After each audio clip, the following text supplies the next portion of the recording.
हमारे पास ये question number 1 का 4 पार्ट है जिसमें हमारे पास गिवन इक्वेशन ये है। ठीक है, तो अब इस इक्वेशन को फर्स्ट स्टेप में ऐसे ही लिख लिया। अब यहाँ से क्या करेंगे, अगले स्टेप में फर्स्ट टर्म को नीचे ले आएंगे, लास्ट टर्म को भी नीचे ले आएंगे, और अब हमें इसकी जगह मैंने दो टर्म की स्पेस छोड़ दी क्योंकि 13x वाली टर्म को मुझे ब्रेक करना है। तो यहाँ पे फैक्टर्स जो हैं, फैक्टर किस नंबर के बनाने होंगे, इस 6 और इस 5 का जो प्रोडक्ट होगा, 6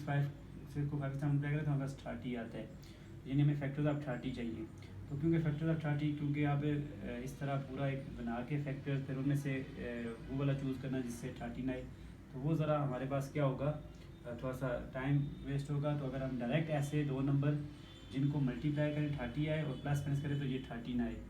तो वो अगर नंबर डायरेक्ट यहाँ पे लिख दें तो वो बेस्ट होगा। तो यहाँ पे क्योंकि ऐसे दो नंबर वो 10 और 3 हैं जिनको हम मल्टीप्लाई करें तो 30 आ जाता है, और 10 और 3 को प्लस करें तो हमारे पास 13 आता है। तो यहाँ पे जी हमारे पास यहाँ पे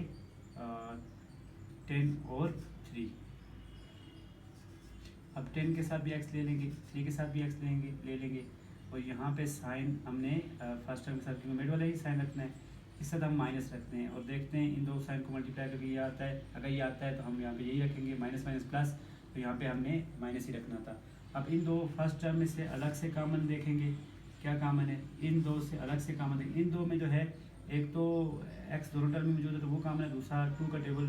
6 पे भी जाता है 10 पे भी जाता है, तो 2x यानी यहाँ से कॉमन है।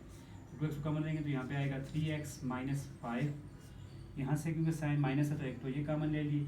लेंगे, और यहाँ पे x तो कॉमन नहीं है तो नंबर 1 है जिसका टेबल 3 पे भी जाता है 5 पे भी जाता है, तो 1 कॉमन लेंगे यहाँ से, तो अंदर रह जाएगा x माइनस 5, ये साइन माइनस था तो अंदर ये साइन इस वजह से चेंज हो गया, इज इक्वल टू 0। अब यहाँ पे 3x माइनस 5, क्योंकि ये फैक्टर्स जो है पहला फैक्टर हम इसका बना लेंगे क्योंकि सेम आ रहा है, सॉरी यहाँ पे हमारे पास 3x आता था, 3 इसके साथ आता था, जब हमने 1 को कम लिया तो ये 3x। अच्छा, अब दूसरी बात ये, यहाँ से हम फर्स्ट टर्म 2x कॉमन ली थी और यहाँ से -1 कॉमन लिया, तो दो टर्म को रखेंगे तो हमारे पास एक ये फैक्टर बन गया, इज इक्वल टू 0। अब हमने क्या करना है, अब हमने ये करना है कि यहाँ पे ये जो है 3x माइनस 5, इसको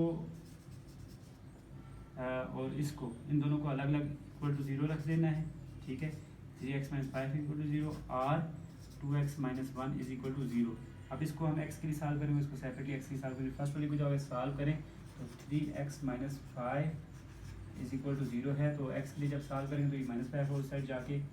+5, तो यहाँ से हमारे पास क्या आ जाएगा +5, और ये 3 इसका मल्टीप्लाई है वहाँ पे जाके डिवाइड कर देंगे, तो ये x की पहली वैल्यू 5/3 आ गई। अब जो दूसरे वाली है हमारे पास, जो दूसरे वाली है वो 2x माइनस 1 इक्वल टू 0 था, इसको भी हम x के लिए सॉल्व करेंगे, तो ये -1 है उस साइड जाके 0 + 1, और यहाँ से ये 1, और क्योंकि ये मल्टीप्लाई हो रहा है वहाँ पे 1 के साथ जाके डिवाइड हो जाएगा। तो हमारे पास जो सोल्यूशन सेट है वो यहाँ पे 5/3 1/2, तो ये हमारा सोल्यूशन सेट है। अच्छा, एक बात आपके माइंड में तो आई होगी कि हमने क्योंकि यहाँ पे कहा कि हमें वो दो नंबर चाहिए जिनको मल्टीप्लाई करें 30 आए, प्लस माइनस करें तो 13 आए। तो एक बात का ख्याल रखें यहाँ पे, तो ये दो नंबर भी हो सकते थे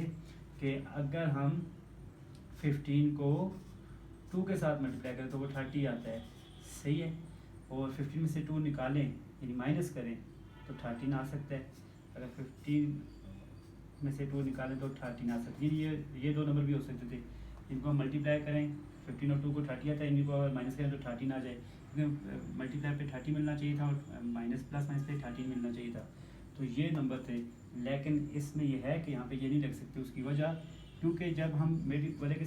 के साथ साइन हम माइनस रखते हैं, ये 15 होता तो इस 15 को हम क्या करते, इस 15 को हम 15x लिखते, और जो 2 है उसको भी उसके साथ भी x लिख लेते, और 15 के साथ हम माइनस रखते, साइन बड़ी वाली वैल्यू का रखते, और आगे वाले के साथ साइन हम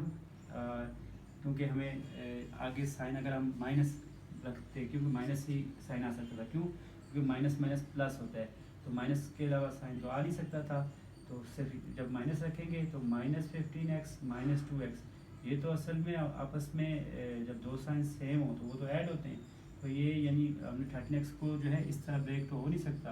क्योंकि इसको अगर आप माइनस करें तो ये दोनों ऐड करें तो 17 आता है, बैक स्टेप पे तो 30 भी कहे, तो लिहाजा ये नहीं आ सकता था, इसमें वो 10 और 3 ही आ सकता था, तो इसलिए हमने यहाँ पे 10 और 3 चूज़ किया।